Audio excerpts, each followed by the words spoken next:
안녕하세요. 정은정입니다. 소개해주신 것처럼 제가 오늘 사장님들께 약 한 시간, 저한테 주어진 시간은 1시간인데 그렇게 다 못 채울지도 몰라요. 저의 성공 스토리를 사장님들께 이야기하려고 이 자리에 섰는데 참 고민이 많았습니다. 사장님들 여기 어저께 오시면서 어떠셨어요? 단양? 네, 좋았죠. 저는 인천에서 출발을 했는데 한 4시간 정도 걸렸어요. 처음에는 짜증도 나고 차도 막히고 오는데 막 사고도 나고 굉장히 조금 마음이 좋지 않았었는데 오다 보니까 여기 이제 가까이 오다 보니까 너무 풍경이 좋은 거예요. 너무 좋았습니다.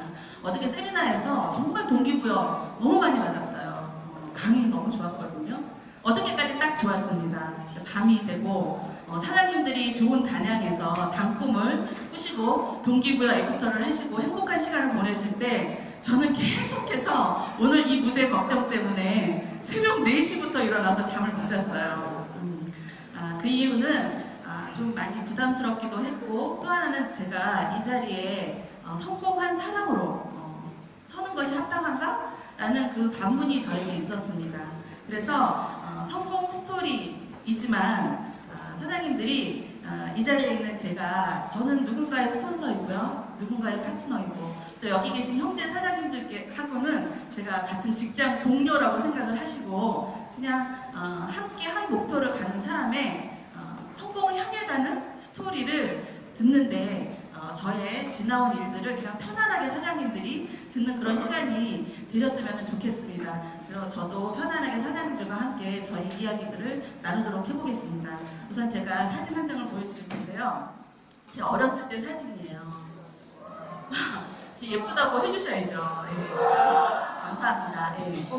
제가 이 사진을 보면 눈만 동그랗죠. 네. 저희 엄마가 저 때는 예뻤는데 제가 엄마 말을 안 들어가지고 자라면서 이렇게 별로 안 예뻐졌다는 이야기도 하시고 근데 제가 한 가지 저희 부모님들께 참 감사한 것은 사랑을 굉장히 많이 주셨습니다.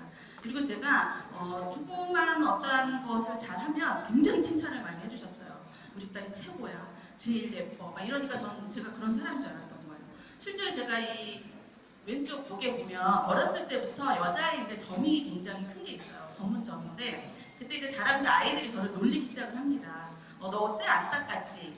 뒤었어? 막 이런 얘기를 되게 많이 했는데 울면서 엄마한테 얘기했어요. 엄마 나는 왜 목에 이런 점이 있는 거예요? 뭐 어떻게 해달라고. 제가 이남 일녀 중에 둘째거든요. 딸이 저 하나예요. 얼마나 엄마 아빠가 예뻐하셨겠습니까? 그랬더니 저희 엄마가 제 손을 딱 잡고 저의 눈을 저희 항상 바라보고 얘기하셨거든요. 정은정 너는 이제 전생에 너무 좋은 일을 해서 특별한 사람으로 이 세상에 태어났는데 그 표시가 너의 목에 있는 거야 라고 이야기해 주셨어요. 네. 그 다음부터 저는 제 목에 있는 이 점이 전혀 신경이 쓰이지 않았어요. 물론 이제 때때로 거울 보면 뭐지? 라는 생각이 어려서부터 왜냐면 이제 자라면서 면적이 커져요. 근데 정말 제가 그것을 인지하지 못했습니다. 사랑을 굉장히 많이 받고 자랐죠. 어렸을 때 제 이남 일녀 중에 둘째라고 말씀드렸잖아요. 교육은 저희 어머니의 교육과는 연대 책임을 지게 한다입니다. 저희 집은 이렇게 북어를 이렇게 딱 껴놓는 애가 있어요. 네. 아주 회초리예요. 얇은 건데 형제 중에 누가 한 사람이라도 잘못하면 다 종아리를 먹게 하시는 거예요. 그리고 이제 때리시는데 그 숫자를 치라고 해도 사장님들 굉장히 아파요. 그리고 또 저희 그 남자 형제들은 왜 그렇게 말썽을 많이 피우는지 저는 잘못하지 않아도 종아리를 맞는 거예요. 그래서 이제 중학교가 돼서 저는 이제 교복 세대이거든요. 교복을 입었는데 좀 종아리 아래로 이렇게 회초리를 드시면 좋겠는데 이제는 저희 막내 동생이 또 치고 올라와서 말썽을 피우는 바람에 또 때리시는 거예요. 그래서 엄마한테 이제 내가 왜 맞아야 되느냐 나는 말도 잘 듣고 사실 초등학교 국민학교 4학년 때는 제가 밥도 하고 다 했어요. 엄마가 1년 동안 아프셨거든요. 그래서 난 착한 딸인데 왜 내가 맞아야 되냐라고 이야기했더니 저희 엄마가 딱 한마디 하셨어요. 형제가 잘못했는데 너는 왜 관심을 갖지 않았느냐. 그래서 너는 한 대 더 맞아야 되는 거야 라고 이야기하셨어요. 사장님들 이 대목에서 생각나는 거 없으세요? 저희 그 스폰서십, 파트너십 네. 함께 우리가 같은 연결고리가 되어져 있어서 책임과 또 좋은 것들을 같이 나누잖아요. 그렇게 교육받았던 것 같습니다. 그래서 그냥 평범하게 자랐습니다. 중학교 졸업했고요. 또 학교 졸업하고 다른 분들하고 똑같이 저도 이제 사회생활을 시작을 했어요. 저의 첫 번째 직장은 아가방이라는 출산용품을 취급하는 그런 직장이었는데 재밌게 잘 다녔어요. 참 감사한 것은 거기서도 많은 분들이 저를 예뻐해 주셨어요. 제가 좀 지금도 그렇지만 그때는 더 동글동글하잖아요. 이 보시잖아요, 사장님. 이 얼굴이 별로 변하지 않았었어요. 그냥 별명이 동글한 사람이었었기 때문에 잘 웃고 좀 긍정적이고, 그래서 직장생활 잘 하고 있었는데 한 2년 정도 직장을 다니다가 제가 이직을 했습니다. 입시 미술학원에 이직을 했는데 거기는 좀 규모가 큰 곳이었었어요. 화랑을 일본에도 운영을 했었고 한국에도 운영을 했었고, 또 이제 원장님은 서양화 화가였어가지고 1년에 2번씩 전시회를 하셨어요. 그러면 거기서 제가 조금 나이에 비해서 굉장히 좋은 기회가 되어졌던 것이 그 화랑 쪽의 일을 저한테 맡기셔서 제가 그 당시에 접할 수 없는 인맥들을 만났던 것 같습니다. 신문사에서 일하시는 분들, 방송국, 또 교수님 이런 분들한테 홍보를 했었어야 되니까. 그리고 그 당시만 해도 화랑에서 그림이 사고 팔게 하는 것을 하는 그 비즈니스는 일정 아주 전문적인 사람들이 많지 않은 데였었어요. 그래서 그때 그런 좋은 기회가 주어져 있어서 그때 저의 어떤 그런 사고하는 것이나 사람에 대한 그런 부분들이 굉장히 많이 확장되는 그런 시기였다고 생각을 합니다. 이렇게 직장 생활을 거기서도 열심히 또 인정받으면서 잘했어요. 인정받았던 이유는 딱 한 가지입니다. 제가 무슨 특별한 재주가 있거나 학력이 높거나 그거가 아니라 되게 성실했던 것 같아요. 다른 사람보다 조금 일찍 출근하고 다른 사람보다 조금 늦게 퇴근하고 했던 것을 좀 지속적으로 했더니 처음부터 저희 그 회사에서 저를 인정하지는 않았지만 시간이 지나고 그것을 제가 지속적으로 했을 때 인정을 많이 해주셨죠. 그때 돈을 제가 참 잘 벌었습니다. 생각보다 그 당시에 입시 미술학원에서 그 원장님이 전시를 하기 때문에 그림을 사고 팔기도 하고, 또 학부형들이 학교에 있는 선생님들한테만 우리 아이를 잘 봐주세요 얘기하지 않아요. 또 예체능계는 좀 그런 부분이 심하거든요. 그래서 남부러울 것 없이 친구들이 저를 조금 부러워하는 그런 상태로 저는 저의 젊은 시절을 보냈던 것 같습니다. 그리고 제가 27살 때 이제 결혼을 했어요. 누구 여기 계신 사장님들도 아직 이제 미혼이신 분들도 계시겠지만 저는 27살에 옆집에서 5살, 6살 이렇게 같이 자란 동네 오빠한테 시집을 갔어요. 그 오빠가 국민학교 때 저한테 그랬거든요. 같은 학교를 다녔으니까 너한테 장가갈 거야 라고 이야기했어요. 근데 사실 자라면서 그렇게 긴밀하지 않았었거든요. 근데 이제 성인이 되고, 물론 이제 부모님들끼리 가깝기 때문에 중간중간 보기는 했었지만 그렇게 사귄다 이런 건 없었어요. 근데 직장 생활을 하면서 어느 날 진짜 우연히 만났는데 그때부터 저한테 프로포즈를 하기 시작했습니다. 바로 보자마자 한 2년을 정말 지극정성으로 저를 쫓아다녔어요. 그 오빠 집하고 저희 집하고 딱 한 5분, 10분 정도 거리밖에 안 되는 곳에 살았는데 한 2년 동안을 매일같이 저를 데려다주고 데려오고 했어요. 지금도 그렇지만 그때도 진짜 길눈이 제가 어두웠었거든요. 근데 처음에 옆집 오빠가 나한테 결혼하자고 사귀자고 하는데 제가 싫다고 얘기했어요. 왜냐면 그 오빠가 키가 182에 얼굴이 되게 길었어요. 근데 딱히 거절할 거는 좀 그런데 뭔가 얘기를 해야 되잖아요. 그래서 왜 내가 싫으냐라고, 왜 내가 결혼 상대를 안 되냐고 물어보면 제가 얼굴이 너무 길어. 그랬더니 야 은정아, 다른 거는 다 내가 고치려면 고치고 할 수 있겠는데 얼굴을 자를 수는 없겠다. 그러나 내가 너에게 분명히 이야기하는데 사람들은 비가 오잖아요. 그러면 소나기도 있고 가랑비도 있잖아요. 소나기가 오면 그 비를 피하려고 어디론가 막 빨리 움직인대. 응? 근데 가랑비는 어느 날 어쩌든지 모르게 젖었을 때 너는 네가 먼저 나한테 결혼하자고 이야기할 거야 라고 이야기하는 거예요. 그렇게 해서 정확하게 2년 만에 그 오빠 사업을 하고 있었는데 그때만 해도 이제 컴퓨터 사업이 그렇게 많지 않을 때였어서 돈을 굉장히 잘 벌었어요. 사업을 또 시작을 했는데 사업이 그렇게 잘 되네. 근데 그 오빠가 2년 동안 저를 엄청나게 이제 대시를 하네 이러니 마음이 조금씩 움직이기 시작을 하는 상태였었는데 뭐 주변 사람들한테 물어보니 저한테 그러는 거예요. 너보다 좀 낫다고 얘기하는 거예요. 아니 근데 주변 사람들은 얼마나 포섭을 해놨는지.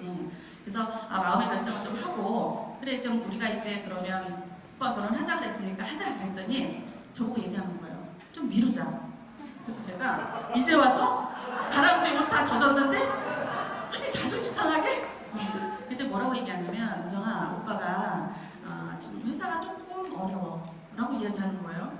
근데 아까 제가 말씀드렸다시피 사장님 저는 사는 데에 돈 버는 데에 자신이 있었던 사람이잖아요. 돈이 그때 잘 벌리고 있었으니까 괜찮아, 내가 있잖아, 결혼하자. 그래서 이제 결혼을 했고 다른 평범한 부부들처럼 잘 살았던 것 같아요. 그래서 결혼하고 얼마 안 있다가 정말 또 아이도 갖게 되고 그래서 그냥 저는 그렇게 제가 행복하게 잘 다른 평범한 사람들처럼, 근데 그 당시에 사실 평범보다 조금 잘 살지 않을까라는 생각을 하면서 살았었습니다.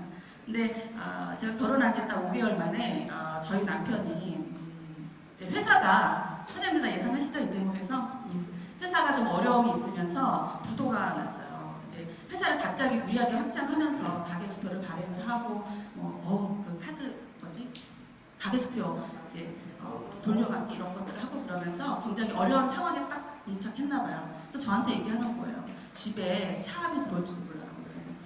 결혼한 지 5개월 돼서 아기가 진짜 얼마 안 됐는데. 근데 그때도 제가 뭐라고 얘기했냐면 괜찮아 오빠, 있는 거 다 정리해서 하자. 그리고 제가 제일 먼저 뭐 한 줄 아세요? 저기 오빠랑 같이 가가지고 갈비 먹었어요. 갈비. 기운을 내야 돼 우리가. 응? 괜찮아. 자신 있었습니다. 그때까지도. 그래서 정리할 거 어느 정도 정리하고 젊으니까 같이 할 수 있으니까 그런 마음으로 이제 같이 또 다른 일을 이제 진행을 하고 있었는데, 지금 생각하면 가장 미안한 부분이 어느 날 이제 좀 떨어져 있었어요. 부산 쪽에 본인의 이제 새로운 의류 사업 시작을 해서 왔다 갔다 하고 있었는데 저한테 와서 이야기하는 거예요. 집에 잘 오지 않는데 그날 제가 임신하고 막 뭐 먹고 싶은 게 있으니까 저는 못 먹는 입덧을 하는 게 아니라 그렇게 잘 먹는 입덧을 했어요. 참, 뭐 이렇게 먹는 걸 좋아하는지. 제가 그 이유를 잊지 않았어요. 선생님. 제가 과식 유발 유전자가 깨져 있어요. 이제 또 알려드릴 건데. 그렇게 해서 이제 그 오빠가 왔는데, 그날, 고기가 먹고 싶으니까 고기를 먹고 잠을 자는데, 그때가 이제 봄이잖아요. 근데 막 춥다고 이야기하는 거예요. 그래서 너무 이상해서 입으로 손님을 쓰고 있는데도 배가 아프다고 이야기하고, 대수롭지 않게 생각을 하고 응급실을 갔는데, 병원에서 저를 이렇게 위아래로 이렇게 막 보더라고요. 근데 사장님 제가 그때 정말 어려 보였었어요. 의사 선생님이 보기에 저한테 보호자들이 오라고 그러더라고요. 제가 보호자입니다. 제가 이 남자의 부인입니다. 그랬더니 그러지 말고 부모님을 모시고 오시라고 얘기하는 거예요. 괜찮다, 얘기해라. 정말 사장님 예상치 못할 이야기가 들릴 거라고는 전혀 상상을 못했습니다. 근데 그때 의사가 뭐라고 얘기했냐면 암이 의심스럽습니다라고 얘기하는 거예요. 그때까지만 해도 저는 믿지 못했습니다. 어떻게 암이 키가 이렇게 크고 이렇게 건장했고 이렇게 활발하게 했던 사람이 무슨 그랬습니다. 그래서 이제 뭐 병원에서 정밀 검사를 하고 하다 보니 이제 저한테는 숨기셨지만 알고 봤더니 그때 이제 시한부 3개월 선고가 이미 내려지는 상태였던 거예요. 그리고 나서 제가 이제 아이를 낳고 또 수술도 하고 이제 죄송합니다. 투병 생활을 이렇게 하고 의사분들 투병 생활을 하고 하는데 사장님들은 어떻게 생각하시는지 모르겠지만 지금 생각해 보면 가장 저를 힘들게 했던 것은 아침이 되는 거예요. 3개월을 시한부 언제 어떻게 될지 모르는 그 남편과 제가 이제 하루를 보내잖아요. 그때 이제 아이도 난 상태였고 다행히 3개월 선고 받았는데 8개월까지 투병생활 했거든요. 그 기간에 관한 부분인데 아이는 이제 울고 있고 암은 있잖아요. 사장님 생각보다 사장님들이 상상하는 것보다 굉장히 사람을 어렵게 합니다. 그리고 주변에 있는 가족들도 굉장히 가슴 아프게 하는 그런 병인 것 같아요. 뭘 먹지를 못해요. 제가 그때 우리 남편 때문에 시장을 막 5번까지 간 적도 있어요. 우리 아이 태어나서 여기 이제 아이를 기르시는 그 자녀가 있으신 분들도 아시겠지만 아이가 처음에 이제 무유수유를 못했어요. 저는 수술을 했기 때문에 그래서 분유를 먹이는데 집에서 돌봐줄 사람이 없으니 우유를 아기가 이렇게 먹게 안고 먹일 시간이 없어요. 오빠를 돌봐줘야 되기 때문에. 그 속삭이 있잖아요. 그걸로 이렇게 그 애 우유 먹는 시간에 저는 이제 환자 돌보고. 사장님들 뭐냐면 제가 그때 아이도 저한테 굉장히 소중한 존재였었어요. 어떻게 보면 아이한테 우유를 먹이는 것이 저한테는 더 시급한 일이었을 수도 있어요. 그런데 제가 먼저 중요하게 해야 할 일이라고 정말 포커스를 맞췄던 부분은 저희 남편이었어요. 왜냐하면 그가 저에게 보여준 모습은 오늘 하루를 사는 것이 것이 오늘 마지막 사는 것처럼 살았어요. 아침에 눈을 뜨면 혹시 이 사람이 없어지면 어떡하지? 라는 그런 마음 때문에 너무 힘든 기간을 제가 보냈습니다.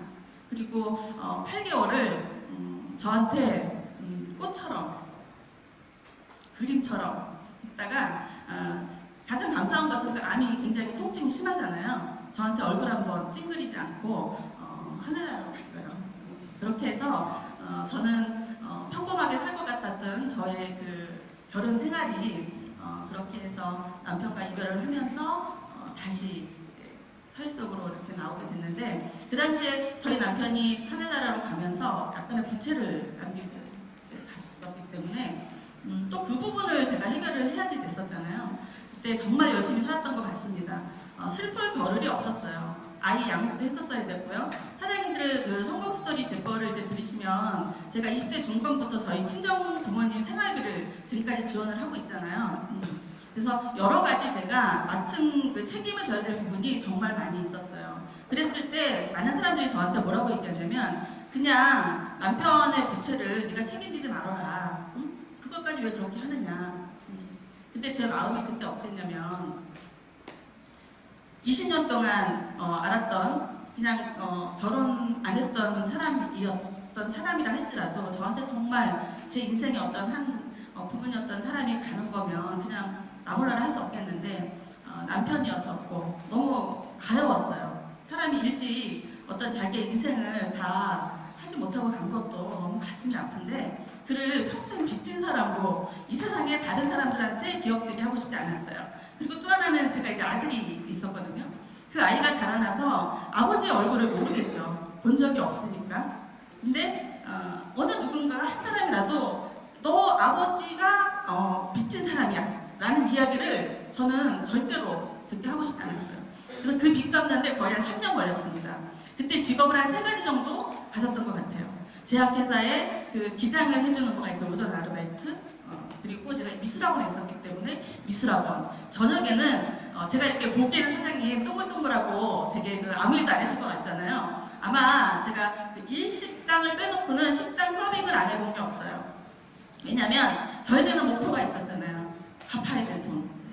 그리고 그 빚뿐만이 아니라 우리 부모님도 제가 책임을 졌어야 되고, 애기 분유값 떨어질까봐 걱정되고. 그러니까 사장님, 저희 남편이 그렇게 저랑 8개월을 절절하게 하고 갔음에도 불구하고 슬퍼할 겨를이 없었어요.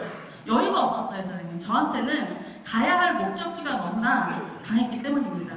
그리고 제가 그 과정을 겪으면서 사장님들 이 자리에 돈 벌으러 오셨잖아요. 그 돈에 대한 부분이 어렸을 때부터 제가 별로 개념이 그렇게 많이 투철한 사람은 아니었는데, 그 짧은 시간 내에 저한테 참 많은 그런 돈에 대한 의미가 생겼어요. 남편이 암투병을 하는데 사업을 많이 했잖아요. 제가 돈이 있었겠어요? 없었죠. 그가 원하는 것을 제가 해줄 수가 없었어요. 병원에 들어가기 마지막 전에 설악산을 가고 싶다고 얘기하는 거예요. 설악산. 운전 하나 산에 가고 싶어. 움직일 수가 없기 때문에 어떤 도구가 있어야 되고, 그걸 하려면 또 돈이 또 많이 들고. 그래서 제가 생각했어요. 돈을 벌어야 되는구나. 돈이 있어야 되는구나. 그리고 또 하나 생각해요. 돈이 있었으면 저희 남편이 조금 더 오래 살지 않았을까? 그런 생각들. 내내 그런 생각들 때문에 제가 굉장히 마음이 힘들었던 것 같아요.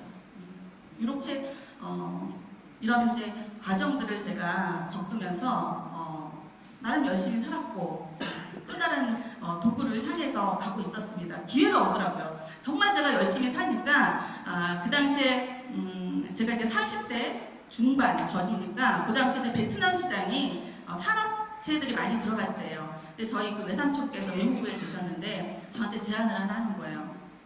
그쪽에 공산국가이지만 다 명의고 뭐고 연결을 해줄 테니 거기 있는 산업체에 한국 그 회사를 연결을 해주겠다. 그러니까 거기서 한번 네가 돈을 벌어보지 않겠냐. 그래서 정말 준비 다 했어요. 돈 들여서 사장님들 여기 오시면은 스폰서들이 또 먼저 성공하신 그 사장님들이 다 알려주잖아요. 이렇게 가세요, 저렇게 가세요. 저는 그 당시에 거기 가서 사업하려고 했더니 레시피 하나를 공급받는데 그 당시에 한 300 정도 돈을 들였어야 됐어요. 아이템이 뭐였냐면 그 삼계탕이었어요. 삼계탕. 베트남의 닭이 되게 크다고 얘기하더라고요. 그래서 막 곡무들을 다 빻아가지고 하는 그거를 만드는 거였는데 준비 다 해놓은 상태였는데 제가 일주일 딱 남겨놓고 이제 다 준비해놓고 제 전 재산을 거기다 다 올인한 거죠. 그나마 이제 그래서 거기 가서 돈 벌어서 저의 저 은근한 목표가 뭐였냐면 우리 아들이 있잖아요. 아빠가 없으니 거기 가서 좀 잘하다가 베트남에 후진국이지만 거기서 제 한국으로 보내면 된다고 이야기를 하더라고요. 유학을. 그래서 이제 그런 계획들이 있어서 좀 하려고 했었는데 제가 이제 저 이남 일녀 중에 둘째잖아요. 저희 오빠하고 남동생이 있는데 세상 착합니다. 지금도 저희는 많이 풍족하지 않았어도 어렸을 때부터 종아리를 같이 맞으면서 자라서 그런지는 모르겠지만 굉장히 우애가 있어요. 근데 그 큰오빠가 그 당시에 직장이 조금 불안정한 상태였었고 또 저희 외사촌 오빠는 벤처로 그때 막 벤처가 붐을 일으킬 때였는데 벤처로 크게 성공을 했습니다. 그래서 직장을 좀 부탁을 하려고 오빠는 이제 자존심 상해서 못하겠다 하니 내가 오지랖도 참 넓어요. 그래서 가가지고 이제 이야기를 하고 저녁에 잘 마무리하고 이제 나오는데 그 오빠 돈을 많이 벌었으니 건물을 하나 이렇게 짓는다고 이야기하더라고요. 강동 쪽에.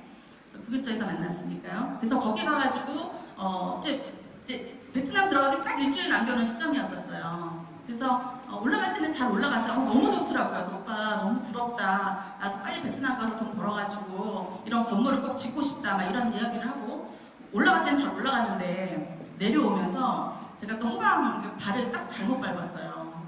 그러면서 저에게 또 굉장히 큰 사고가 나게 됩니다. 눈을 이렇게 딱 떴더니 저희 온 가족이 저를 다 둘러싸고 있고 이렇게 위에서 이렇게 아래로 뚝 떨어진 거예요. 뚝. 그러니까 이게 어떤 거냐면 떨어지면서 몸에 힘을 딱 주니까 경추 밑으로 해서 금이 다 간 거예요. 그리고 제 4번 척추뼈는 으스러지고 그리고 골반뼈가 다 부서진 상태고 그래서 그 당시만 해도 그 뼈를 대체할 거가 없어서 제 골반에 있는 뼈를 빼가지고 이렇게 빠서 채워놓고 여기는 뼈 시멘트로 채를 이렇게 해놓고 그래서 한 100일 동안은 제가 대소변을 다 받아내요. 저희 부모님이 엄마가 대소변 다 받아내고 또 한 가지 사장님 제가 그때 나이가 35살이었거든요.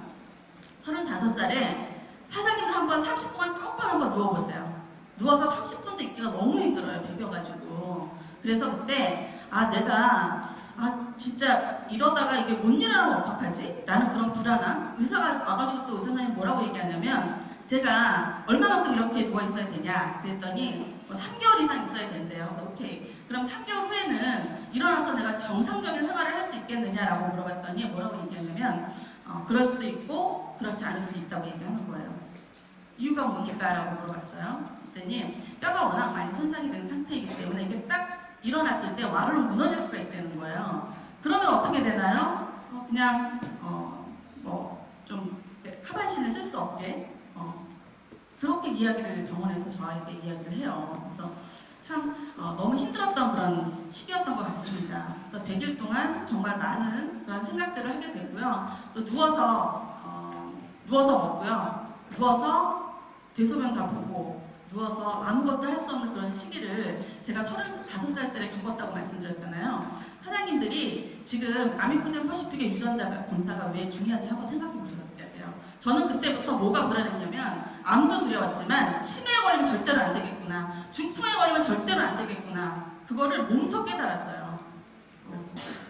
제 손으로 화장실을 갈 수 없어서 저희 엄마가 제 배설물을 이렇게 매일 그것도 하루 3끼를 다 저를 먹이시는 거잖아요. 옆에 또 그때 돈이 없으니까 또 6인실에 있다 보니 옆에 있는 사람들이 제가 어떤 그런 생존권에 보호받아야 될 부분을 옆에서 이렇게 보고 하면 굉장히 자존심이 많이 상해요. 그때 제가 정신적인 스트레스가 엄청 났었던 것 같아요. 그러다 보니 저희 엄마가 옆에 고생을 많이 하셨죠. 근데 100일이잖아요, 사장님. 근데 100일간 동안에 그 하루 1시간이 똑바로 누워서 아무것도 할 수 없는 저로서는 너무나 힘든 거예요. 그래서 한날은 제가 저희 엄마한테 물어봤어요. 엄마, 제가 이제 장기 입원자다 보니까 이제 병실 침대가 저 끝에서 안으로 이쪽으로 옮기게 됐죠. 그래서 엄마가 이제 창가를 이렇게 항상 보고 계셔가지고 창가에 뭐가 있냐고 물어봤어요. 그랬더니 엄마가 저한테 그러는 거예요. 여기 너무 좋다는 거야. 뭐가? 그랬더니 야, 여기 벤치가 있고 쟤네들은 왜 저렇게 예쁘니? 너 은정아 빨리 일어나서 네가 더 풍경을 빨리 봐야 돼. 그리고 같이 거기 가자. 이렇게 얘기하시는 거예요. 그래? 다음날이 또 됐어요. 제가 할 일이 뭐가 있겠어요. 이렇게 누워서 이렇게 책 보면서 사장님 팔이 너무 아파요. 책도 못 보고 뭐 그렇다고 해서 제가 주변 사람들한테 저의 사고를 알리고 싶지도 않고 아주 비참한 시기였던 것 같아요. 또 다른 왜냐면 사별했을 때랑 또 다르게 제가 가지고 있는 모든 것들을 거기다 올인했는데 다 망가진 상태잖아요. 주변 사람들한테 알리지도 않았어요. 친척들도 만약에 병문안 올 것 같으면 딱 한 번씩만 오게 하라고 제가 이야기했을 정도로 그 모습을 보여주기가 싫었습니다. 그래서 제가 오직 소통하는 사람은 저희 엄마밖에 없었어요. 엄마하고 계속 그런 소통을 했어요. 그러다 사장님들 드디어 제가 100일 만에 일어났잖아요. 100일 만에 딱 일어났는데 첫 발을 이렇게 착 내딛는데 그냥 쓰러졌어요. 그거 아세요? 똑바로 누워있다가 피가 아래로 갑자기 쏠리면 이게 정상적으로 바닥을 이렇게 대고 서 있을 수가 없어요. 그랬다가 다시 일어나서 제가 가장 먼저 한 일이 뭐냐면 뭔지 한번 사장님들 제가 일어나자마자 뭐 제일 먼저 했을 것 같으세요? 화장실 갔어요. 화장실 가서 앉아서 소변을 보는데 사장님들 제가 왜 소변 얘기하면서 이렇게 울컥하냐고 그런지 모르겠지만 저는 그때 너무 감사했어요. 내 발로 걸어가서 화장실에 가서 앉아서 내가 할 수 있는 것들을 하고 그리고 돌아와서 딱 생각이 난 거야. 엄마가 저한테 얘기했던 거 있잖아요. 저 밖에 뭐가 있나. 그리고 엄마 뭐가 있지? 그래서 딱 봤는데 주저앉을 뻔했어요. 제가. 거기 뭐가 있었냐면 사람들 저희 엄마가 내내 뭘 보고 얘기하셨냐면 거기 장례식장이 있었어요. 창밖에 있는 장례식장을 보면서 혹시 딸내미 잘못될까봐 그 노인네가 저한테 거짓말을 100일 동안이나 하신 거예요. 100일 동안이나. 그래서 제가 가장 가슴 아픈 그런 날들 중에 하나이죠. 제가 사별을 하고 사고가 나고 하는 것들이 사장님 제 의지로 된 거는 아니잖아요. 제 잘못으로 이루어진 건 아니잖아요. 한 달은 집에 누워 있는데 이게 낮잠이 들었나 봐요. 자는데 누가 와서 저를 이렇게 또닥또닥 하세요. 근데 눈을 뜰 수가 없었어요. 저희 엄마의 그 한마디 때문에 뭐라고 얘기하시냐면 긴 이야기도 아니었습니다. 내 새끼가. 그러면서 저를 하염없이 이렇게 뚜덕뚜덕 하시더라고요. 내 새끼가 그 마음 때문에 눈물을 흘릴 수조차 없더라고요. 내가 듣고 있는 거를 엄마가 아실까봐. 네. 그래서 좀 그런 시간들을 저는 보냈던 것 같습니다. 사장님들 간절하세요? 네, 이 자리에 와 계신 이유는 사장님들 각각의 저는 아이가 있을 거라고 생각을 합니다. 이 자리에 반드시 계시면서 하고 싶은 일, 해야 할 일, 이루어내야 할 일이 있을 것 같아요. 힘들다고 생각하지 마세요, 사장님. 괜찮아요. 네. 여기 안에서는 사장님들이 가고자 하는 모든 것들을 다 해줄 수 있는 장소가 이곳이기 때문이라고 저는 사장님들한테 단언해서 말씀드릴 수 있습니다. 네. 저의 Y예요. 자, 저희 부모님이죠. 이쪽에 계신 분이 저희 엄마고 또 저희 아버지이신데 아까 처음에 사진 보셨죠? 이렇게 늙으셨어요. 지금은 더 나이가 많아지셨죠. 지금 현재는 85세, 83세, 85세, 87세 이렇게 되셨어요. 근데 저희 강력한 Y예요.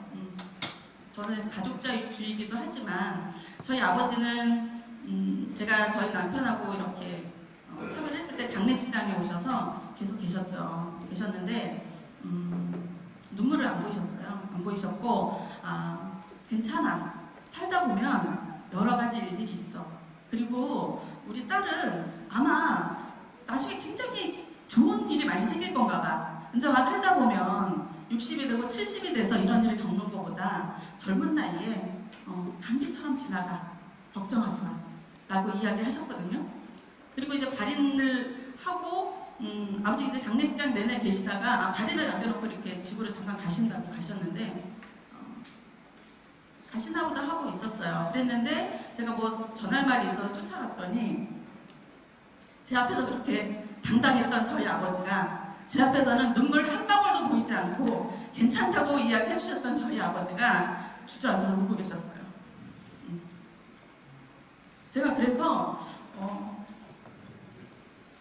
어떻게 할 수가 없어서 정말 하염없이 아버지 뒷모습을 바라보다가 일어나서 왔습니다. 와서 저는 앞으로도 그랬고 그때부터 제 Y였던 것 같아요. 저희 부모님이. 제 꿈은 제가 그 이남일녀에 가족들이 있다고 말씀을 드렸잖아요. 건물 하나 사고 싶어요. 건물 하나 사서 저희 부모님 돌아가시기 전에 오빠랑 또 남동생이랑 같이 그곳에 살고 싶습니다. 그것을 하고 싶어서 저는 이 자리에 있고요. 또 그것이 이루어질 거기 때문에 그 가능성이 있기 때문에 이 자리에 있습니다. 사장님들도 힘드실 때에는 Y를 생각해 보세요.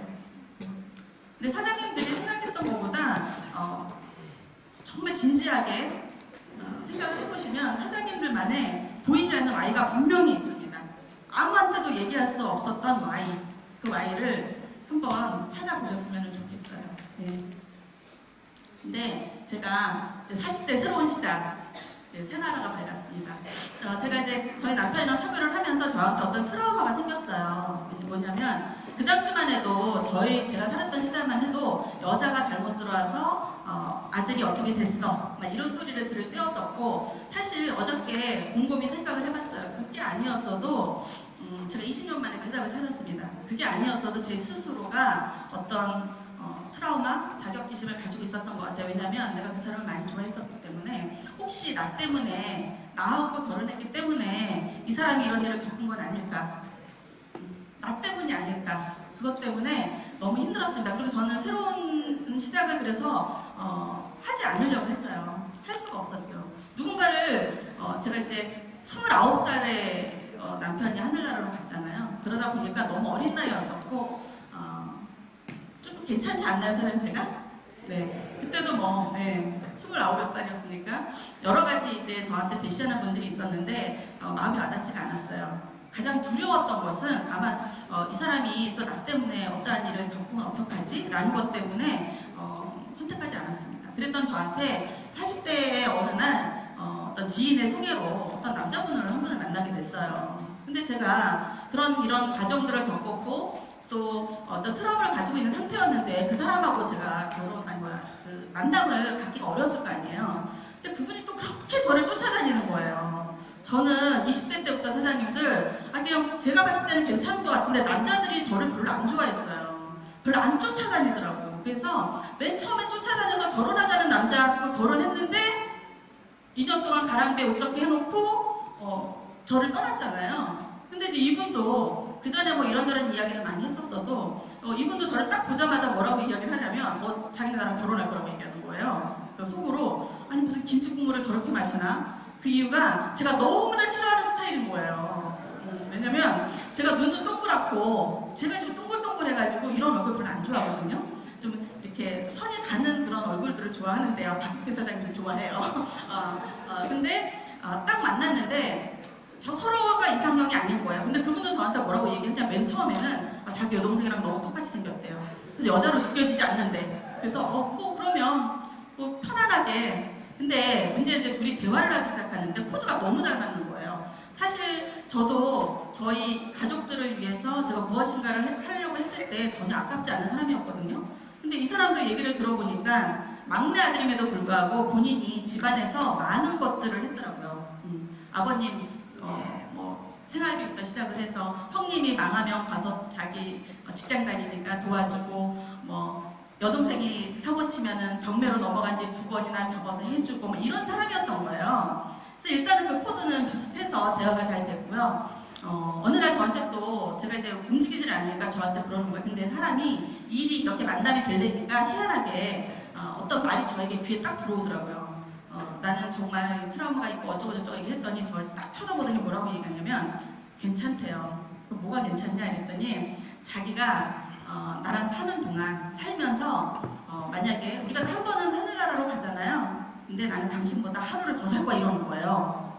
근데 사장님들 상식적으로 죽고 사는 게 제 마음대로 되는 게 아니라 그 말이 믿어졌다라는 사장님 어떻게 생각하세요? 지금 생각해도 제가 잘 이해가 안 가는데 그 말이 그렇게 믿어지고 갑자기 그 남자가 그렇게 신뢰가 가고 이러는 거예요. 그래서 이제 어쨌든 제가 새로운 시작을 이렇게 했습니다. 40대 42살에 제가 저희 남편하고 이제 재혼을 했는데 살다 보니 분명히 저한테 너무 잘해줬더니 남편이 진짜 사장님 남자들은 잘 믿으면 안 되는 게 정말 1년이 채가지 않아서 너무나 이상한 거예요. 그래서 내가 물어봤어요. 응? 아니 당신이 나를 그렇게 쫓아다녔을 때는 언제고 그리고 또 말하지 않았느냐. 나보다 하루를 더 살겠다며. 근데 하루를 더 살겠다는 사람의 태도가 아니에요. 마음대로 먹죠. 또 술도 마시죠. 막 이러는 거예요. 근데 저를 딱 쳐다보니 뭐라고 얘기하냐면 여보 당신 내 말 잘 들어? 그러더라고. 그때 잠깐 변했던 거가 지금 정상으로 돌아온 거랍니다. 그렇게 해서 저는 이제 새로운 그런 이제 삶을 시작을 했고 저 위에 계신 분이 저희 시아버님이신데 제가 또 만약에 재혼을 하면 굉장히 좋은 신부님을 만나고 싶었는데 정말 존경할 만한 저희 아버님을 제가 모시다가 지금은 돌아가셨어요. 어떤 분이냐면 저랑 만났다가 헤어지시잖아요. 그럼 전화가 와요. 네가 참 생각이 난다. 보고 싶다. 뭐 이러세요. 너무 멋지죠? 90세이신데. 예. 그래서 저는 그분의 아들이니 우리 남편도 그럴 줄 알았더니 별로 닮지 않았더라고요. 네, 비슷하지 않아요. 예. 그래서 이제 새롭게 이제 출발을 했었고 사장님들한테 말씀드렸다시피 저는 이제 사고가 나서 몸이 되게 좋지가 않았잖아요. 또 척추 쪽에 문제가 있었기 때문에 체중이 불면 몸이 아파요. 그리고 제가 수술만 그 부분만 3번을 더 하게 되면서 건강은 30대 중반에 완전히 잃어버린 거죠. 그래서 매일 눈을 뜰 때마다 저는 안 아픈 날이 거의 없었어요. 매일 아파요. 그래서 그때 무슨 생각을 했냐면 50살이 되면 나는 죽었으면 좋겠다라는 생각을 했어요. 너무 아프니까. 그 아픈 게 사장님 이렇게 뭐 찢어진 듯이 아픈 게 아니라 사람을 아주 미쳐버리게 아파요. 진지하게 어떻게 앉지도 못하고 눕지도 못하고 이렇게 아픈 거예요. 근데 체중까지 보니까 하중이 있으면 더 아팠겠죠? 그러던 저한테 이제 사장님들의 사업 설명회를 자주 들으시면 이 네트워크 마케팅 그 부정적이고 반대하시는 분 있죠? 동남아. 송혜나 사장님 항상 얘기하잖아요. 동네 남아있는 아주머니. 네, 그 중에 한 사람이 저였어요. 엄청 부정적인 사람이었는데 제가 이 도구를 만나게, 제 H사를 만나게 되면서 제품을 먹고 제품력을 보게 됐어요. 그리고 이제 사업으로 이어졌는데 제가 이렇게 머리가 이렇게 계산이 빠른 사람이 아니었어가지고 한 가지 놓친 부분이 타이밍이 너무 늦은 타이밍이었었고 또 여기는 개인의 능력이 굉장히 뛰어난 사람이 돈을 버는 그런 구조로 되어 있던 곳이었던 거예요. 근데 사장님들이 아시다시피 남편과 사별을 했고 그랬을 때 제 인맥을 다 정리했죠. 자 그리고 사업을 하다가 또 사고가 나서 가진 것과 다 없고 이런 사람이 사장님 능력이 있었겠어요? 없었겠죠. 굉장히 힘든 상황이었던 거예요. 네트워크 마케팅으로 성공하기에는. 그런데도 제가 참 운이 좋았던 게 제가 인복이 있어요. 그래서 딱 단기간 내에 또 승급을 했는데 제가 한 3년 만에 이 사업을 정리한 이유는 딱 한 가지입니다. 저는 돈을 벌어요. 그리고 H사 같은 경우에는 자영업을 하게 합니다. 가게를 차리게 해요. 그리고 또 내가 맞춰야 될 부분이 있습니다. 개인적으로 내가 하선에 있는 파트너의 어떤 매출을 공유하려고 하잖아요. 그러면 핀이 올라가면 올라갈수록 500만원, 250만원 이렇게 그걸 충족을 해야 하선에 있는 매출을 제가 공유하는 거예요. 너무 어렵지 않나요? 이걸 제가 어떻게 했는지 모르겠어요. 그러다 보니 이걸로 돈을 버는 사람도 없을 뿐더러 저는 벌어도 월세들을 못 내는 거예요. 파트너들이. 한 달은 전화가 옵니다. 파트너가. 너무 힘들고 3개월 만에 가게 문을 닫았어요. 그러면 제가 의도하지 않게 저는 그 사람을 어떤 그 피해를 준 사람이 돼버리잖아요. 그때 저희 남편 방회부 사장이 또 우리가 또 고지식하잖아요. 그때는 또 그리고 또 살만했어요. 하필. 그래가지고 그만두자. 이건 안 되겠다. 그리고 네트워크 마케팅을 정말 하면 안 되겠구나 라는 생각을 하면서 정말 다시는 이런 거 안 하겠다. 그때 좀 다른 어떤 상처들도 있었고 그리고 그때 얻은 건 딱 한 가지인 것 같아요. 이제 네트워크 마케팅은 타이밍이 엄청 중요하구나. 무조건 선점의 회사를 들어가야 되는구나. 이런 거를 제가 아주 비싼 수업료를 5천만 원 카드론 대출이 있었잖아요. 우리 남편 몰래 제품을 막 사먹었지. 응? 싱크대에 숨겨놓고 막 이렇게. 나중에 이제 들통나서 혼나긴 했지만 어쨌든 네, 그렇게 해서는 마무리를 했고요. 저한테 이제 새로운 사업이 시작이 됐습니다. 저희 시누이가 또 의류 사업을 한 20년 했어요. 저희 남편은 우리 시누이랑 시누이 남편이 별로 성공 확률이 없는 그리고 계속 안 좋은 상태였었기 때문에 하지 말라고 말리는 거를 제가 한 달을 설득했어요. 여보, 그래도 가족이 하는 건데 우리가 도와야지. 그리고 고모랑 제가 사이가 좋았거든요. 그러니까 같이 하자. 뭐 무슨 일 있겠어? 그랬는데 사업하자마자 몇 달 안 있어서 회사가 망했어요. 회사가 망해가지고 저희 돈 뭐 좀 끌어모으고 해서 시작을 했는데 또 이렇게 제가 빚을 지게 됐잖아요. 빚도 좀 5억씩이나 지게 됐습니다. 그래서 굉장히 또 어려운 상황에 또 봉착을 하게 됐는데 1년 동안 그래도 재원이 있잖아요. 옷이 있으니까 제가 또 의지의 한국인이잖아요. 긍정적이고 여보 괜찮아. 우리 거 다 팔자. 땅 팔고 그다음에 저희 남편 평생부터 연금 해제하고 보험 해제하고 빚을 어느 정도 정리했어요. 집 팔고. 그래도 나머지 빚이 있었잖아요. 그거를 1년 동안 진짜 주일날도 쉬지 못했어요. 주일날 그게 잠깐 갔다 와가지고 또 옷 팔러 다니고. 근데 제가 그때 차를 타고 용인 수지에서 저희 집은 인천인데 용인 수지까지 쭉 이렇게 출퇴근을 했어요. 그때 어떤 마음이 들었냐면 제 것을 잃어버린 건 괜찮은데 거기 투자자 몇 분이 계셨어요. 다른 사람한테 줄 거를 못 주니까 정말 미치겠더라고요. 그게 제일 힘들었어요. 차 타고 다니면서 제가 뭐 어떻게는 못하겠고 저 차가 나를 어떻게 했으면 좋겠다. 왜냐면 대형차들만 왔다 갔다 하니까. 그래서 굉장히 좀 힘든 시기를 또 보냈습니다. 참 많은 단련을 저는 받았던 것 같아요. 네, 다 이유가 있을 거라고 저는 생각을 합니다. 그래서 1년 동안 또 죽기 살기로 또 했더니 어느 정도 빚은 남아 있었지만 그래도 지인들 것들은 이제 해결이 다 된. 저의 목표는 내 빚은 남아도 남의 빚은 갚는다였기 때문에 이제 그렇게 이제 정리가 된 상태에서 제가 이제 바이너리를 만나게 돼요. 바이너리를 제가 그 H사에 있을 때에는 두 줄 마케팅에 대해서 그것은 불법 피라미드고 하면 안 된다라고 교육을 받았었거든요. 근데 여기 이제 S사 같은 경우에 누구를 말리러 갔다가 제가 이 바이너리에 대해서 알게 됐습니다. 근데 제가 여기서 정말 감동을 받았잖아요. 뭐냐면 그 이전에 있던 마케팅 H사에서는 그냥 내가 잘해서 내 것을 충족시켜야 되는 그런 것들 때문에 다른 사람은 절대 도와줄 수가 없어요. 파트너를. 파트너 힘들다고 하면 H사는 또 가게를 차리게 하잖아요. 힘들다고 하면 시음 같이 해주고 전단지 뿌려주고 같이 울어주고 밥 먹고 이거밖에 할 거가 없었거든요. 근데 사장님 바이너리는 뭐라고 얘기를 하냐면 너 정은 적 있지? 정은 적 있으면 네가 2명을 찾아. 2명을 찾고 이 2명을 도우려면 네가 찾은 사람이 밑으로 간다는 거예요. 신세계. 깜짝 놀랐어요. 아니 이런 게 있었어? 이렇게 좋은 게 있었네? 그러면서 정말 열심히 사업을 했던 것 같습니다. 1년 동안 열심히 했어요. 그때 제가 사장님 잠깐 받았던 교육, 또 믿기는 또 되게 잘 믿어요. 그때 앞에 있던 리더가 뭐라고 얘기했냐면 여기서 성공하려면 이런 1박 2일 세미나를, 거기서 1박 2일 세미나를 하는데 12번 참석하면 된대요. 근데 사장님도 신기하게도 제가 12번을 꼬박 참석했는데 13번째 다이아몬드 됐잖아요. 대박이죠? 근데 중요한 거는 사장님 제가 10번째까지는 13번째 주에 무대에 오를 거를 몰랐다는 사실이에요. 사장님들 이 자리에 오시는 거가 힘드세요? 힘들어하지 마세요. 사장님들이 이번 달에는 아무 일도 이 무대에 서지 못했고 생기지 못했다고 하더라도 다음 달에, 그 다음 달에 사장님들한테 무슨 일이 생길지 아무도 알지 못합니다. 그래서 사장님들한테 이야기하잖아요. 어제부터 오늘까지 계속 많은 분들이 시스템을 접속하라고. S사에서 사장님 배울 것은 배우고 또 제가 이곳에서 내려놔야 될 부분은 내려오는 그런 과정들이 저에게 있었습니다.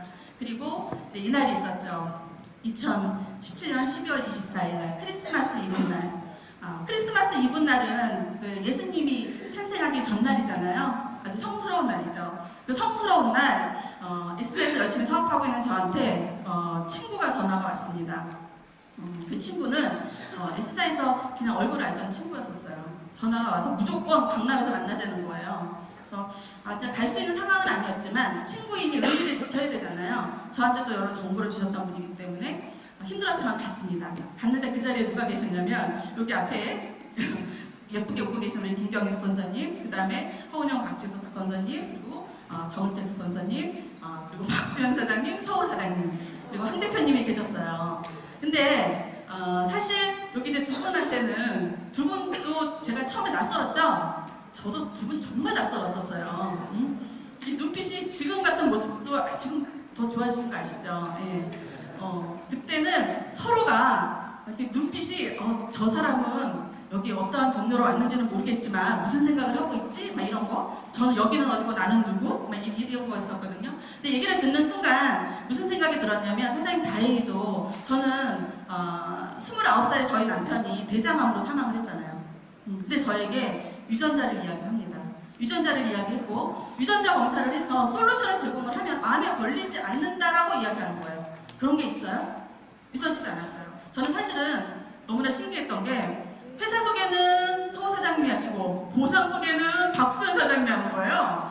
아니 회사 소개하고 이분한테 다 들어야 되는데 저는 됐습니다. 그리고 박수현 사장님이 하시는데 사실 보상 플랜 잘 귀에 들어오지 않았습니다. 그리고 그 도구가 우리 아들이 생각이 났어요. 어쨌든 유전적인 그 이유가 있을 건데 항상 불안했었고 그렇다면 되게 좋은 일이겠구나. 저 같은 사람 안 만들 수 있잖아요, 사장님들. 한 가정이 그렇게 풍지박산 나지 않을 수 있었잖아요. 그거 아세요, 사장님? 그때 제가 마음이 어땠냐면 너무 답답하고 너무 황망하고 너무 아무것도 가진 게 없으니 무덤 속에 이렇게 관 속에 누워 있는데 나는 살아있는데 흙에 묻혀있는 기분이었어요. 나갈 수 없는 기분. 그런 저 같은 사람 구원할 수 있는 도구라고 저는 생각이 되어졌습니다. 그리고 그 S사에서 좀 내려놔야 될 부분들이 굉장히 많이 있었어요. 제가 지금 이 자리에 서 있었던 가장 강력한 것은 결단했던 것 같습니다. 사장님들 결단하세요. 리더로서 또 파트너로서 스폰서로서 크고 작은 결단들이 사장님들의 인생을 저는 분명 바꿔줄 거라고 생각을 합니다. 이렇게 아미코지안 퍼시픽과 제가 만나게 됐고요. 이 사진은 함께했던 시간들입니다. 저는 여기서 9개월의 시간을 보냈고 그 9개월 동안 저희 업라인 스폰서님들과 또 파트너 사장님들과 근데 제가 처음에 여기 왔을 때 어떠한 시스템이 없었다면 이러한 결과, 저 같은 결과가 사실은 없었을 거라고 생각을 해요. 사장님들이 보시기에는 이 한 장 한 장의 사진들이 저에게는 시간인 거죠. 그런데 1년을, 2년을, 3년을 9개월로 단축시킬 수 있었던 것은 이 앞자리에 계신 성공하신 모든 분들이 사장님들 각자 시스템을 갖고 있었다는 이야기예요. 그 시스템 때문에 사장님들이 빨리빨리 저처럼 이 앞자리에 오실 수 있다라고 생각을 하시면 좋을 것 같습니다. 그리고 이 사진은 제가 너무 좋아가지고 제가 스펙도 없고 또 강의를 그렇게 잘하는 것도 아니잖아요. 또 능력도 없고 또 그래도 또 웃는 거는 괜찮잖아요. 웃는 얼굴 요거 하나 가지고 아미코지안 퍼시픽이라는 도구를 만나서 제가 이 자리에 섰잖아요. 자, 이 사진은 개인적으로 제가 참 좋아하는데 우리 박채창 사장님이 이렇게 연출을 하신 거예요. 찍고 나니까 아니 영수 대표님은 한 곳을 바라보고 저는 다른 곳을 바라보고 있는 거예요. 이 사진을 보면서 참 많은 생각을 했습니다. 두 분은 여기 대표이사님으로서 두 분의 일을 하시는 거고 내가 바라보는 방향성은 어디일까? 나와 함께하는 스폰서님들과 사장님들이 아닐까라는 의미부여가 저한테는 됐습니다. 예. 사진 너무 좋죠, 사장님들. 사장님들도 이 자리에 다 앞자리에 오실 것을 사장님들이 간절하게 원하셨으면 좋겠어요. 자, 제 나름대로 정리해봤습니다. 아미코지안 퍼시픽 성공으로 가는 길 다 아시는 거예요. 자, 시스템 참여, 주 1회 본사데이, 원데이, 1박의 세미나, 소그룹 미팅, SNS 활동, 그 다음에 제품 애용. 어떤 세상 다 아시는 거죠? 너무 식상하죠? 네. 다 이 뻔한 아는 것들을 사장님 반드시 해내셔야 돼요. 반드시 간절한 마음으로 한 걸음 한 걸음 여기로 오셔야지만 사장님들이 원하는 그 목적지까지 가실 수 있어요. 그냥 직장인이 아침에 우리 출근하잖아요. 출근하는데 자기 맡은 업무들이 있지 않습니까? 꼭 해야 할 일이에요. 그 중에 뭐 1박의 세미나 뭐 다 여기 와 계신 분들이니까 사장님들 다 아실 거고 제가 조금 말씀드리고 싶은 것은 이 소그룹 미팅입니다. 저는 이 사업을 만나고 처음부터 저희 집에서 홈미팅을 했어요. 처음에 저도 홈미팅에 대한 개념이 별로 없었어가지고 여러 가지 시행착오를 지금도 겪고 있습니다. 세븐데이즈를 통해서 저희가 이제 디톡스를 함께 모여서 하기도 하고요. 또 파트너 사장님들이 각자 여기서 사업 설명회도 하고 또 제품 함께 이렇게 이야기도 나누고 하는 그런 시간을 갖기도 하고 그래서 여러 가지 것들을 저는 시도하고 있거든요. 그리고 이것들이 하나씩 저는 정착돼 나갈 거라고 생각을 해요. 근데 여기서 제일 중요한 것은 사장님 이분들과 시간을 보내는 거예요. 그리고 이분들이 적극적 자발적으로 자연스러운 동기부여가 그 마음속에서 일어날 거라고 생각을 합니다. 그래서 그것들을 저는 만들어 갈 거고요. 사장님들도 함께 동참하실 거라고 저는 생각을 합니다. 그리고 또 하나는 이제 SNS인데요. 저는 이 부분에 대해서는 굉장히 부정적이고 좀 문외한인 사람이었던 그 1인 중에 하나인데 일단은 너무 힘들어요. 그 호모사피엔스 대신에 요즘에 유행하는 말이 있다고 합니다. 포노사피엔스라고 혹시 들어보셨나요? 포노사피엔스. 저희 형제라인 사장님이 저한테 어떤 정보를 주셔서 제가 그걸 한번 봤는데, 포노사피엔스가 뭐냐면 사장님들 다 앞에 있는 핸드폰 있죠. 그 핸드폰을 가지고 활용을 해서 모든 것들을 하는 그런 사람들을 이제는 새로운 신조어로 포노사피엔스라고 이야기한다고 합니다. 이 핸드폰으로 그 안에서 SNS 활동을 통해서 모든 것들이 이루어진다고 해요. 새로운 시스템의 하나라고 사장님들이 받아들이셔야 됩니다. 단톡방 매우 중요합니다. 단톡방에서 누군가는 사진을 올리고 누군가는 뭐 출발합니다. 이것이 그냥 의미 없는 행동일 것 같지만 사실 어느 누군가는 그 모습을 보고 동기부여를 받아요. 저 사람은 왜 저렇게 매일 나가지? 저 사람은 왜 매일 사진을 저렇게 올리지? 저 사람은 진짜 저런 감정, 스폰서님 사랑합니다, 존경합니다, 진짜일까? 사장님들 중요한 것은 호기심, 궁금증으로부터 그것이 시작을 합니다. 그리고 그 단톡방을 많은 사람들이 진심으로 활성화시켰을 때 사장님들한테 정말 강력한 도구가 될 거라고 사장님들한테 저는 말씀드리고 싶거든요. 자, 이게 사장님들이 그 성공으로 가는 너무나 뻔한, 잘 아시는 그런 도구들이라고 생각을 하시는데 꼭 지키셔야 될 것들이에요. 이게 GSIB 제 결과예요, 사장님. 제가 이거를 여기 이제 1박 2일 세미나 시작하기 이틀 전에 받았어요. 깜짝 놀랐어요. 보이세요, 사장님? 간암, 방광암, 대장암. 저희 남편이 대장암으로 사망했거든요. 네, 갑상선암. 네. 이 도구를 딱 봤는데 저는 진짜 깜짝 놀랐어요. 이것을 그냥 말로만 검사를 하고 누군가의 다른 사람 결과지를 받았을 때 하고 내 것을 이렇게 딱 받았을 때는 이 오는 느낌이 하늘과 땅 차이예요, 사장님. 자, 이것은 저의 후천적인 거. 자, 여기 보세요, 사장님. 심근경색, 당뇨병, 알츠하이머 관리 나왔잖아요. 자, 저는 알츠하이머, 심근경색, 심방세동 관리가 나왔습니다. 제가 사장님들한테 그렇게 저는 이것만은 아까 처음에 하고 싶지 않아요라고 말씀드렸던 거잖아요. 누워서 다른 사람을 힘들게 하거나 치매에 걸려서 나의 가족을 힘들게 하거나, 그런데 저는 그런 가능성이 있는 사람이었던 거예요. 유전적인 요소를 갖고 태어났습니다. 제가 만약에 아미고자 퍼시픽을 만나지 않았다면 그토록 걱정하고 그토록 하기 싫었던 그런 사람이 되어 있을 거였어요. 사장님들 아미고자 퍼시픽에서 성공하고 싶다고 말씀하시잖아요. GSIB 하세요, 사장님. 꼭 하셔야 됩니다. 하셔서 다른 사람의 결과가 아니라 내가 진짜 내 결과를 가지고 가시면 돼요. 가셔서 말씀하세요. 보여주시라고요, 이거를. 나는 이래. 나는 이래. 그래서 제가 지금 이걸 딱 보자마자 나는 갑상선암 무조건 검사해봐야 되겠다. 사실은 몇 년 전부터 조금 증상이 있었는데 그냥 내버려뒀거든요. 네. 검사 무조건 해볼 거예요. 사장님들한테 이 말도 안 되는 이 도구가 있는데 사장님들 그냥 손 놓고 허공 쳐놓고 계시는 거예요. 그냥 막연하게 생각하시면 안 됩니다. 저는 어저께 조은실 사장님이 제품 애용에 대한 부분을 말씀하셨잖아요. 저는 지금 현재 나이가 53살이에요. 왜 안 놀래지? 다 좋으셨구나. 53살입니다. 그리고 폐경이 왔고요. 건강이 아주 안 좋은 상태예요. 요즘에 어디를 가잖아요? 그러면 50대들은 거의 저를 보고 사인 많이 나와요. 뭐 했냐고. 저 이야기해요. 네트워크 잘 만나가지고 건강해졌고 예뻐지고 있다. 제가 저를 보면 점점 젊어지고 있거든요. 제품 애용 무조건 하셔야 됩니다. 선점 중요하고요. 보상 플랜 중요하고요. 우리가 누군가한테 이 사업에 대한 비전 제시하는 거 중요한데 사장님 자신들이 비전이 되셔야죠. 그죠? 내가 변화하지 않고 내가 체인지되지 않았는데 아무리 좋다고 이야기한들 그 사람들이 이 말을 믿을까요? 말하지 말고 그냥 얼굴 이렇게 딱 들이미세요. 저 얼굴 너무 광나지 않나요? 네. 이러시면 된다고 저는 생각을 해요. 여기 계신 사장님들은 이제 이 1박 2일 세미나가 끝나면 모두 다 뭘 하셔야 되냐면 일제에 나가셔서 여기서 받은 동기부여를 가지고 누군가를 만나시겠죠. 그런데 그 전에 사장님들은 핸드폰을 모두 여시고 GSIB를 모두 신청하시는 거 동의하십니까? 네. 그것에 동의한 사장들을 위해서 박수 한번 치는 거예요. 자, 또 나왔어요.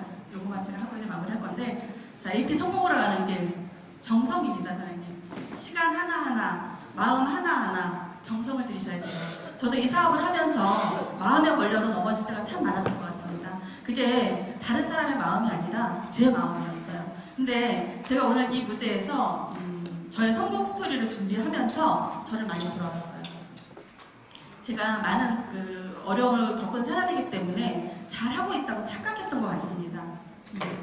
이 성공 스토리 준비하면서 제 마음을 돌려놨더니 이렇게 편안합니다. 회장님들과 함께하는 저는 이 아미코젠 퍼시픽을 함께 하시는 분들 또는 전달받는 분들이 모두 존중받았으면 좋겠어요. 나는 이 사업을 전달받았다는 이유만으로도 존중받는 존재라고 그들이 느낄 수 있었으면 좋겠습니다. 그러려면 사장님들이 정성을 기울이셔야 돼요. 시간 투자하셔야 되고요. 마음을 주시면 됩니다. 먼저 주시면 돼요. 우리 사업은 테이크 앤 기부가 아닙니다. 기부 앤 테이크예요. 그거 하시면 좋을 것 같고요. 그 다음에 감사입니다. 해도 부족한 부분이죠. 제가 이 무대에 올라오기 전에 화장실을 5번 갔다 왔어요. 긴장돼가지고. 근데 저희 업라인 사장님들, 통제라인 사장님들 모두 다 저에게 응원해 주셨어요. 잘할 수 있다고, 괜찮다고, 그리고 혼자가 아니라고 저에게 이야기해 주셨습니다. 사장님, 제가 살면서 여러 가지 힘든 시간들이 있었지만 돈이 없었을 때도 또 제 소중한 사람을 잃었을 때에도 건강을 잃었을 때에도 힘들었습니다. 근데 가장 힘들었던 것은 제가 혼자라고 느껴질 때였어요. 혼자. 이렇게 혼자 이 세상을 살다가 혼자서 아무하고도 서로 위하는 마음 받아보지 못하고 주지 못하고 어쩌면 이렇게 해도 없어지면 어떡하지? 라는 생각을 참 많이 했습니다. 아미코젠 퍼시픽을 만나서 사장님들을 만나서 저는 이제 그런 사람이 아닌 거예요. 자, 여기 계신 사장님들입니다. 여기 계신 사장님들이 동일하게 어디나 계시죠? 이 자리에도 계신다고 생각을 합니다. 함께 하실 거고요. 함께 이분들과 하실 거예요. 사장님들 성공하고 싶으시면 앞자리로 오시면 됩니다. 이 앞자리에 계신 사장님들은 사장님들을 향해서 항상 손을 벌리고 있어요. 손잡아주겠다고, 내 손을 잡으라고, 나를 따라오라고, 함께 하자고. 그것만 사장님들이 해주시면 됩니다. 한 발자국만 앞으로 오세요, 사장님. 한 발자국만 오셔서 한번 해보시면 좋을 것 같아요. 사장님들의 리더 사장님들입니다. 박수 한번 부탁드려요.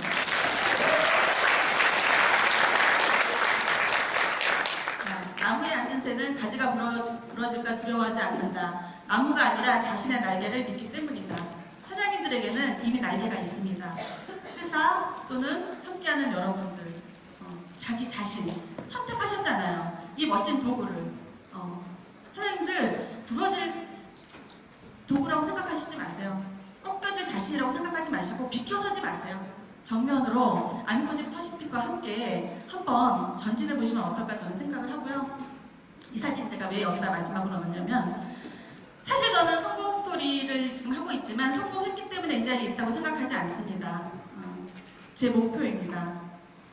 여기 있는 사진을 제 파트너 사장님들, 또 여기 함께 저희 부족한 이야기를 너무나 진지하게 들어주시고 계시는 우리 직장 동료, 형제라인 사장님들이 이 무대의 주인공이 되실 거라고 생각을 해요. 제가 이 사진을 특별히 너무 좋아하는 이유는, 보시면 그 길을 제가 이렇게 환하게 웃으면서 걸어가고 있잖아요. 제가 이 사진 볼 때마다 내가 저렇게 웃으면서 걷는 사람이었어? 내가 저런 사람이었어? 이런 거였었어요. 사장님들이 모두 이 사진의 주인공이 되실 거고요. 저처럼 이 무대에서 말씀하실 거예요. 여기 있는 모든 분들을, 내 손을 잡았던 모든 사람들을 여기 무대에 세울 거라고, 그리고 성공 스토리의 주인공으로 함께 박수치며 함께 할 거라고. 사장님 자신 있으신가요? 네.